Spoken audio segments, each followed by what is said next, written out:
Salut les EB5. Aujourd'hui, on va commencer par un nouveau texte de lecture. Alors, c'est à la page 42, 43 et 44.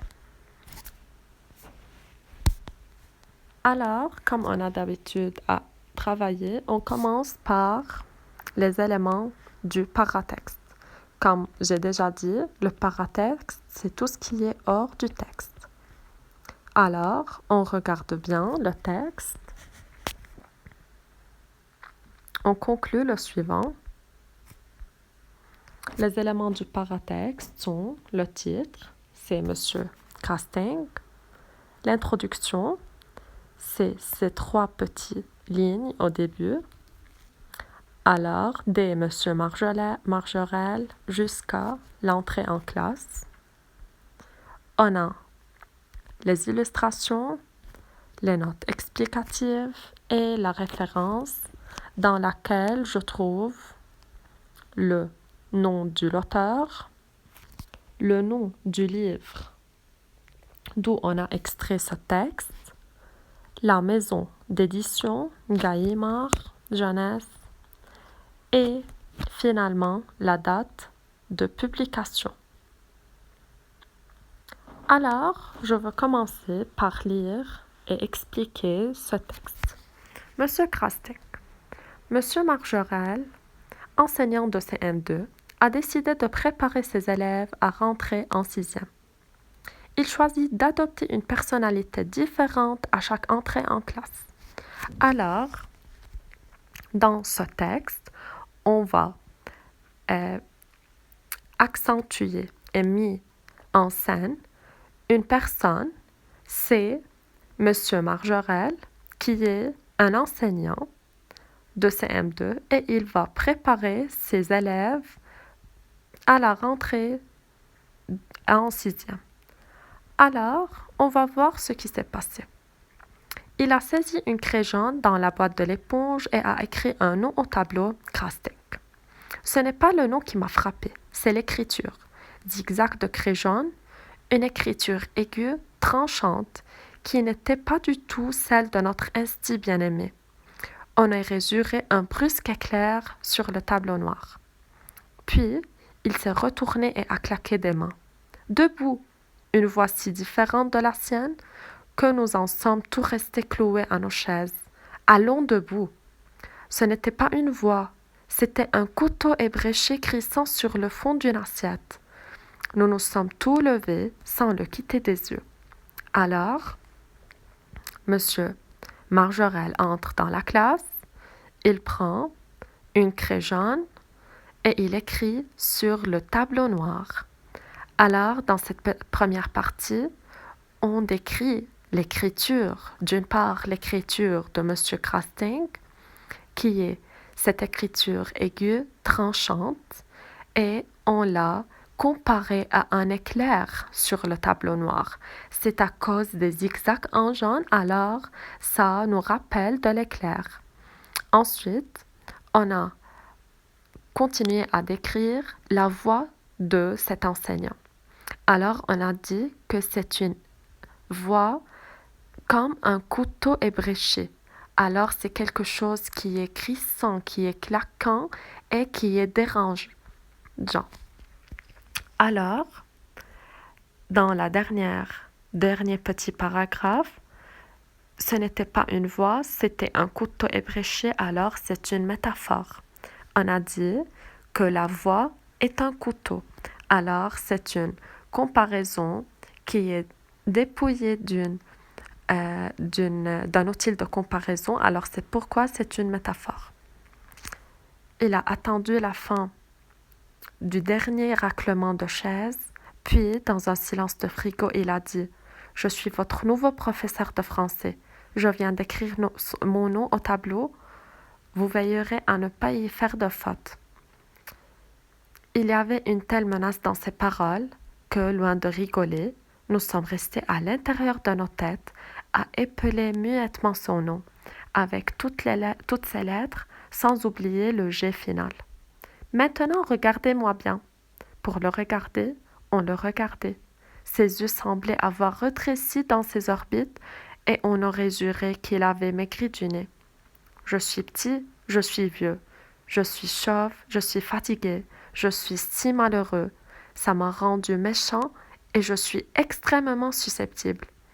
Un regard si fixe, une voix si rouillée, un nez si coupant, une telle sensation de fatigue, oui, comme si M. Marjorel était devenu, sous nos yeux, la momie de M. Marjorel. Au début de chaque cours, vous vous tiendrez debout derrière vos chaises. Vous ne vous assiérez que lorsque je vous le dirai. Et, quand la cloche sonnera, vous attendrez que je vous donne l'ordre de sortir. C'est la moindre des politesses. Son regard fiévreux sautait comme une puce sur chacun d'entre nous. Vous m'avez compris? Alors, dans la suite de ce texte, on remarque qu'on continuera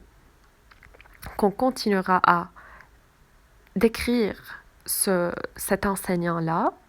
Alors ensuite, on a parlé du regard de M. Marjorel, on a parlé de son nom, de la sensation de fatigue.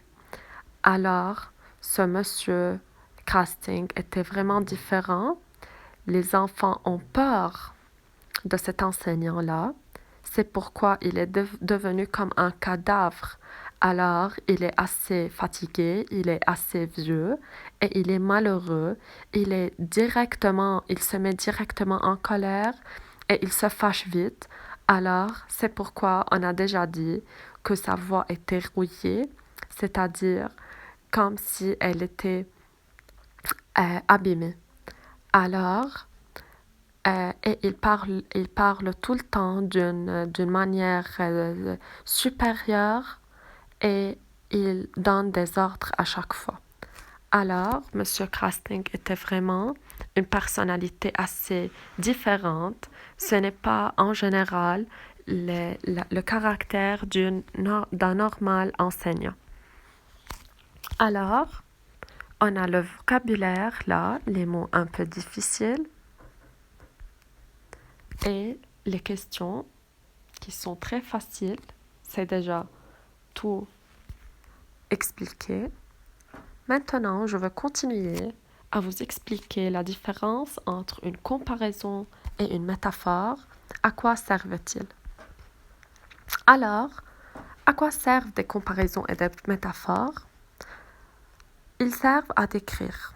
Alors, pour décrire et mieux faire imaginer un être vivant ou un objet, on utilise souvent des comparaisons. Alors, ce sont des figures de style.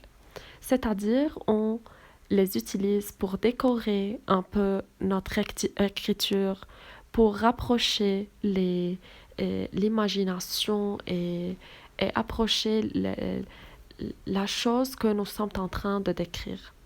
Alors, des mots comme pareil à et ressemble à permettent de rapprocher deux éléments qui ont un point commun. Alors, une comparaison sans ces mots s'appelle une métaphore. Elle est souvent plus poétique. Alors, je vais vous donner une explication pour savoir comment on peut construire une comparaison. Alors, ce sont à retenir. Une comparaison contient ou bien est composée de 4 éléments. On a le comparé, celui que l'on compare, le comparant, à quoi on le compare, l'outil de comparaison, comme, tel, ressemble à, paraître, semblable à. Et on a le point de ressemblance qui est le point commun entre les deux termes. Et la métaphore, c'est comme la comparaison, mais sans un outil de comparaison. Alors, des figures de ressemblance ou bien les figures de style qui sont les comparaisons et les métaphores. On a quelques exemples pour mieux comprendre. Les paupières brillent telles des étoiles. Alors, dans cette première phrase, on a comparé les paupières aux étoiles. Alors, le comparé, c'est les paupières. Les comparants, c'est les étoiles. On a l'outil de comparaison qui est tel. Et le point de ressemblance, c'est-à-dire la chose qui est en commun entre les paupières et les étoiles, c'est la façon de briller. Alors, par exemple, dans la deuxième phrase, son regard ressemble au regard des statues. De même, le comparé, c'est le regard, son regard. On l'a comparé au regard des statues, qui est les comparants. On a relié ces deux termes par ressemble, au. Alors, c'est l'outil de comparaison. Et finalement, on a le point de ressemblance, ou bien le point qui est en commun entre les deux termes, est le regard fixe. Le regard fixe des statues ressemble à son regard. Et ainsi de suite. Alors, j'espère que vous avez bien compris le texte avec la comparaison et les métaphores. Ce sont deux petits exemples que vous pouvez les faire pour mieux comprendre la comparaison et la métaphore. Et bonne journée mes chers, à bientôt.